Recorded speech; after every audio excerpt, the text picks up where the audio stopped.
Good afternoon student, my name is Ramandeep Kaur. ये lecture है आपका मैनेजरियल इकोनॉमिक्स का। आज हम अपने इस लेक्चर में फ़िज़िकल पॉलिसीज़ के बारे में पढ़ेंगे। ठीक है, नेक्स्ट जो हमारा पिछला लेक्चर था उसमें हमने मॉनेटरी पॉलिसी किया था। आज हम अपने इस लेक्चर में फ़िज़िकल पॉलिसी के बारे में, तो इस लेक्चर में हमने क्या है फ़िज़िकल पॉलिसी के बारे में पढ़ना है। उसके इंस्ट्रूमेंट जो है आपके सिलेबस में आपको मीनिंग एंड इसके इंस्ट्रूमेंट दिए हैं वही करेंगे। ठीक है, तो फर्स्ट हम देखते हैं कि फ़िज़िकल पॉलिसी की क्या मीनिंग है, डेफिनेशन क्या है। ठीक है, fiscal policy can be defined as the policy of the government regarding changes in taxes, government spending and government borrowing to affect aggregate demand in the economy. A policy under which government uses its expenditure revenue program to produce desirable effects and avoid undesirable effect in the national income, production and unemployment. ठीक है, physical policy क्या है कि एक ऐसी policy, ठीक है, government की जिसमें क्या है कि आप चेंजेस टैक्सेस में चेंजेस करते हो, गवर्नमेंट अपनी स्पेंडिंग्स में बोरिंग्स में चेंज करती है ताकि जो है हमारी एग्रीगेट डिमांड है इकॉनमी में उसको अफेक्ट किया जा सके। तो पॉलिसी है जिसमें गवर्नमेंट क्या करती है, अपने एक्सपेंडिचर्स और रेवेन्यू प्रोग्राम यूज़ करती है ताकि जो है डिज़ायरेबल इफेक्ट्स जो है उनको प्रोड्यूस किया जा सके और जो अनडिज़ायरेबल इफेक्ट हैं, ठीक है, नेशनल इनकम पर, प्रोडक्शन पर, एम्प्लॉयमेंट पर, उनको अवॉइड किया जा सके। ठीक है, बेसिकली फ़िज़िकल पॉलिसीज़ का मेन, ठीक है, क्या होता है कि हमने इन्फ्लेशन और अनएम्प्लॉयमेंट को क्या है अवॉइड करना है। ठीक है, प्रिवेंट करना है। ऑब्जेक्टिव में फर्स्ट ऑब्जेक्टिव क्या है कि physical policies to control inflation और deflation in the market, that is maintaining economic stability. ठीक है, कि मेन ऑब्जेक्टिव फ़िज़िकल पॉलिसी क्या है, इन्फ्लेशन और डिफ्लेशन को हमने क्या करना है, कंट्रोल करना है, एक इकोनॉमिक स्टेबिलिटी बना कर रखनी है। ठीक है, ये नेक्स्ट क्या है कि जो हमने अनडिज़ायरेबल रिसोर्सेज हैं उनको डाइवर्ट करना, अनडिज़ायरेबल चैनल्स हैं, ठीक है, रिसोर्सेज के, उनको डिज़ायरेबल चैनल्स में डिवर्ट करना है। ठीक है, और हेल्प्स करना है वेलफेयर ऑब्जेक्टिव्स को अचीव करने के लिए। ठीक है, बेसिकली क्या करना है कि जो इनइक्वालिटीज़ आती हैं रिच और पुअर के बीच में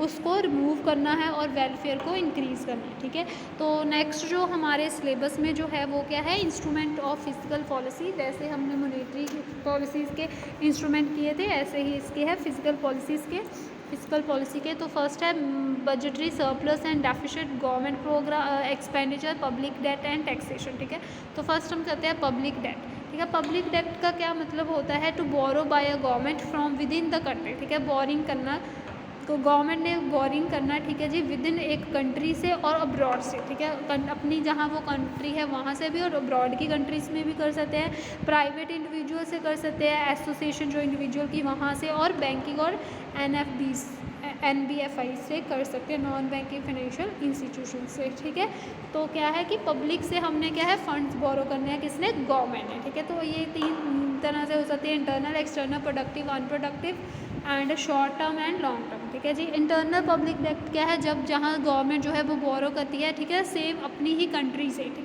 ठीक है, जहाँ की वो सिटीज़न है, ठीक है, वहाँ के सिटीजन से, फाइनेंशियल इंस्टीट्यूशन से और सेंट्रल बैंक से। ठीक है, this is called internal boring. ठीक है, हम अपनी कंट्री से ही बोरो करें हैं फंड्स। ठीक है, एक्सटर्नल पब्लिक डेट क्या है, जब गवर्नमेंट जो है वो बोरो कर रही है फंड्स कहाँ से, इंटरनेशनल मार्केट से।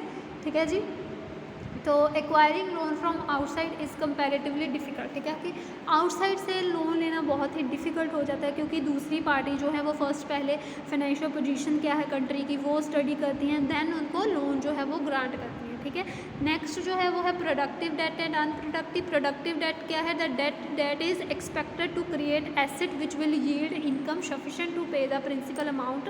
ठीक है, क्या है कि एक्सपेक्टेड क्या है कि ऐसी एसेट्स क्रिएट करना जिससे कि हमें इनकम जो है वो जनरेट हो, जिससे हम जो सफिशिएंट अमाउंट जो है, जो इंटरेस्ट जो है वो प्रिंसिपल अमाउंट जो है और जो इंटरेस्ट है उसको पे कर सके, that is called productive debt. ठीक है, in other word they are expected pay their way, they are self liquidating. ठीक है, next is unproductive debt. On the other hand unproductive debt क्या है, debt is raised from for financing unproductive asset. ठीक है, heavy unproductive expenditure. ठीक है, unproductive asset जो है उनको फाइनेंस करने के लिए, ठीक है, तो वो क्या है, अनप्रोडक्टिव एक्सपेंडिचर। ठीक है जी, ठीक है, next is short term loan, the loan which are to be repaid within a period of 1 year, ठीक है। ऐसा लोन जिसको हमने एक पीरियड के अंदर, एक ईयर के अंदर उसको क्या है रीपेड करना है, that is short term loan. The loan provided usually is for limited amount, ठीक है। जो लोन होता है वो लिमिटेड अमाउंट का होता है। It is use to fulfil short term need, जो कि गवर्नमेंट की जो शॉर्ट टर्म नीड्स होती है उनको फुलफिल करने के लिए ये ज़रूरी होता है, right. Next is long term loan, ठीक है। जो लोन जो है एक पीरियड के बाद हम उसको रीपेड कर सकते हैं, इसमें जो लोन है वो ह्यूज अमाउंट का होता है, ये बहुत ही लॉन्ग टर्म प्रोजेक्ट में हेल्पफुल होता है ये लोन, ठीक है। सेकंड जो है हमारा मेन वो है टैक्सेशन, ठीक है जी। टैक्स जो एक लीगली कंपल्सरी पेमेंट होती है, ठीक है जी, पे टू द गवर्नमेंट, ठीक है। जो वो गवर्नमेंट को पे करते हैं पीपल के द्वारा, ठीक है जी। जो जनरल पब्लिक जो है वो पे करती है गवर्नमेंट को। It is most common and effective way है, ठीक है, गवर्नमेंट को to influence the aggregate demand in economy, ठीक है जी। दो तरह के होते हैं, direct and indirect tax. Indirect tax जो है वो 1 जुलाई 2017 को जो गवर्नमेंट ने वो ख़त्म कर दिया था, ठीक है। अब उसकी जगह रिप्लेस्ड कौन सा हुआ था, जीएसटी, ठीक है जी। तो डायरेक्ट, ठीक है, इसको डेफिनेशन के लिए मैंने आपको बता देती हूँ, ठीक है जी। डायरेक्ट टैक्स क्या है, वेयर जो लाइबिलिटी टू पे and the indices lie on the same person, ठीक है जी। जो लाइबिलिटी है पे करने की वो सिर्फ सेम पर्सन के ऊपर होती है, जैसे कि income tax, corporate tax, property tax, ठीक है, एक्सेट्रा। इनडायरेक्ट टैक्स जो है, जो लाइबिलिटी होती है पे करने की, वो डिफरेंट पर्सन के ऊपर होती है, ठीक है जी। Sales tax, VAT, services tax, ठीक है, ये अब रिप्लेस हो गए GST, goods and sales services tax आ चुका है, ठीक है। जब इन्फ्लेशन होती है तब क्या होती है, गवर्नमेंट जो है वो इंक्रीज़ कर देती है टैक्स रेट को, और ठीक है न्यू टैक्स रेट जो है वो लेकर आती है, ठीक है। तो इससे क्या होता है कि जो मनी की सप्लाई है उसमें रिडक्शन होती है, ठीक है, इकॉनमी में, और कंट्रोल होता है इन्फ्लेशनरी गैप, ठीक है।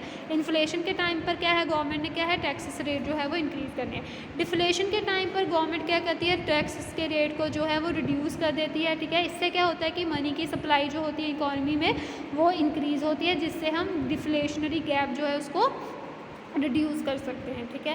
नेक्स्ट हमारा जो मेन थर्ड इंस्ट्रूमेंट है वो है बजटरी सरप्लस, ठीक है जी। ये सिचुएशन कौन सी सिचुएशन होती है, जब जो रेवेन्यू है, जो इनकम अर्न की गवर्नमेंट ने, वो उसके एक्सपेंडिचर से ज़्यादा होती है, ठीक है। हमारी इनकम जो है वो एक्सपेंडिचर से ज़्यादा होती है गवर्नमेंट की, तो दैट इज़ बजटरी सरप्लस, ठीक है। ये सरप्लस जो है अमाउंट जो लोन्स हैं, ठीक है, उनको उनकी रीपेमेंट के लिए यूज़ किए जाते हैं, जब फ्यूचर के लिए रिजर्व बनाकर इनको रखा जाता है, ठीक है। It can also be use to make desired purchases that were delayed and for the development of the country, ठीक है। जो डिज़ायर्ड परचेजेस हैं उनके लिए यूज़ किए जा सकते हैं, ठीक है। Next is budgetary deficit. Budgetary deficit क्या होता है कि जब जो गवर्नमेंट के रेवेन्यू है, जो गवर्नमेंट की इनकम है, वो उसके एक्सपेंडिचर से कम है, ठीक है। मीन्स के यहाँ क्या है कि एक्सपेंडिचर ज़्यादा है और इनकम जो है वो कम है, that is budgetary deficit. At this time the government क्या करती है, रिड्यूस करती है अपने एक्सपेंडिचर, ठीक है, पब्लिक वेलफेयर पर, और इंक्रीज़ क्या करती है, टैक्स रेट्स को इंक्रीज़ कर देती है, and may also opt for borings, ठीक है जी, रिड्यूस द एक्सपेंडिचर, ठीक है जी। पब्लिक बोरिंग, ठीक है, पब्लिक की वेलफेयर के लिए जो एक्सपेंडिचर करती है तब वो उसको रिड्यूस कर देती है, टैक्सेस रेट को इंक्रीज़ कर देती है। तो ये जो सरप्लस है वो प्रीवियस जो ईयर्स है वो है ना, जो सरप्लस है प्रीवियस ईयर का, वो यूज़ किया जा सकता है इसको बजटरी डेफिसिट को डिक्रीज़ करने के लिए, right. Next is government expenditure during the time of inflation. The government क्या करती है कि वो अपने एक्सपेंडिचर हैं उनको रिड्यूस कर दे, ठीक है, पब्लिक वेलफेयर पर, लाइक पॉलिसी, पुलिस पर, मिलिट्री पर, कोर्ट पर, एजुकेशन पर। तो अगर इन्फ्लेशन के टाइम पर वो अपने जो गवर्नमेंट एक्सपेंडिचर जो है, जो ये एक्सपेंडिचर जो पब्लिक वेलफेयर पर रिड्यूस कर देती है, तो उससे क्या होता है कि जो एग्रीगेट डिमांड होती है वो फॉल हो जाती है, which lead to reduction inflationary gap में रिडक्शन हो जाती है, ठीक है। At the time of deflation क्या है कि गवर्नमेंट डिसाइड करती है कि वो अपने एक्सपेंडिचर जो है पब्लिक वेलफेयर पर इंक्रीज़ कर दे, जिससे क्या होता है कि मनी जो है इकॉनमी में उसकी इंजेक्ट होती है, हेल्प करती है, जो भी अनएम्प्लॉयमेंट उसको रिमूव करने में हेल्प करती है, और रिड्यूस करती है, और सॉरी इंक्रीज़ करती है एग्रीगेट डिमांड को, जिसकी वजह से जो डिफ्लेशनरी गैप है उसको वो रिड्यूस होती है, ठीक है। तो ये था हमारा फिजिकल पॉलिसीज़ के साथ रिलेटेड टॉपिक, ठीक है। अगर आपको मॉनेटरी पॉलिसी या फिजिकल पॉलिसी में कोई प्रॉब्लम होगी तो आप मेरे से कॉन्टैक्ट करके पूछ लेना। Thank you class.